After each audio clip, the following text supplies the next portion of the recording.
তোমরা 10টা বছর পড়ালেখা করছো, 10 বছর পড়ালেখা করার পর তোমরা যে এসএসসি পাস করছো, ওইটা হচ্ছে তোমাদের 10 বছরের সাধনার সফলতা তুমি পেয়েছো। ঠিক কলেজ লাইফও প্রায় 6 থেকে 8 বছরের তোমাদের শিক্ষা জীবন থাকবে। এই কলেজ লাইফে এই ইন্টার পরীক্ষাটা একটু কঠিন। এই ইন্টার পরীক্ষা যারা দিচ্ছ, আমি মনে করি এখানে তোমরা যারা পরীক্ষা দিচ্ছ তাদের জন্য সহজ, কারণ তোমরা পড়ালেখা করছো।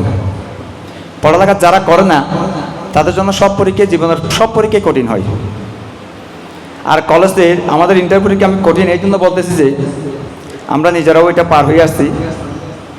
যখন ফার্স্ট ইয়ার যাইতে যাইতে আমরা ভর্তি হতে হতে আমাদের 3-4 মাস চলে যায়। আর ফার্স্ট ইয়ার গেলে যেহেতু সবার একটু কলেজের প্রথম দিন, তো প্রথম বছর একটু ভাব থাকে না, সবার ভাব থাকে, ফার্স্ট ইয়ার চলে যায়। আর সেকেন্ড ইয়ারে উঠলে তোমরা সময় তো পাও নাই আমার মনে হয়, হঠাৎ করে বলতেছে ফর্ম ফিল আপ। হ্যাঁ, এই জন্য আসলে আমাদের এই ইন্টার পরীক্ষায় সময়টা কোন দিক দিয়ে চলে যায় আমরা বুঝতে পারি না। তবে যারা পড়ালেখা করে 24টা ঘন্টা সময় থাকে, 24 ঘন্টার পর আমি মনে করি ভালো করে 4 থেকে 6 ঘন্টা পড়ালেখা করলে না, পড়ার মতো করে পড়বে। আমি আশা করব তোমাদের সাথে আবার দেখা হবে এই মঞ্চে। ইন্টার পরীক্ষার পরে সবাই আল্লাহর রহমতে পাস করবে ইনশাআল্লাহ। সবার সাথে মিষ্টি নিয়ে দেখা হবে। আর এখানে তোমরা যারা পড়ালেখা করছো, আমার ভাই একটা কথা বলছেন, আমরা সার্টিফিকেটের বিদ্যা অর্জন করি, প্রায় সবাই করি না।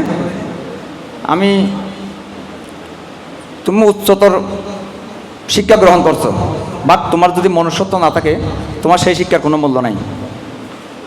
সমাজে তোমরা প্রত্যেকটা সেক্টরে গিয়ে তোমরা কি লিড দিবা, যে সেক্টরে যাও তোমরা, যে কোনো সেক্টর আছে সমাজে, আমাদের দেশে অনেক সেক্টর আছে।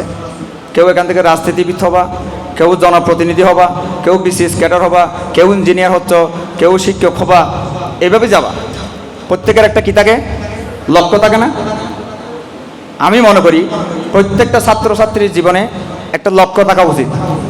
জীবনে 2টা জিনিস যদি ঠিক রাখো তাহলে সফলতা অর্জন করতে পারবো। একটা হচ্ছে কি, তোমার স্বপ্ন বা ইচ্ছা, এগুলো তোমাদের থাকতে হবে। এবং 2 নাম্বার হচ্ছে কঠোর পরিশ্রম। তোমার স্বপ্ন যেটা আছে, তুমি যদি কঠোর পরিশ্রম করো ইনশাল্লাহ তুমি কামিয়াব হবা। আমি অত্র প্রতিষ্ঠানে আমাদের মনে হয় 3 জন শিক্ষক না, শহীদুল হক স্যার আসছেন, শহীদুল হক, ইমরান, সাইদি, আমার স্নেহের খুব আস্থাভাজন। আমি জানি 2019 সাল থেকে এই প্রতিষ্ঠানে অগ্রযাত্রা। প্রায় সময় ইমরান আমার সাথে পরামর্শ করে। গত বছর আমাকে দাওয়াত দেওয়া হয়েছিল, আমি আসতে পারি নাই, আমি ঢাকায় ছিলাম।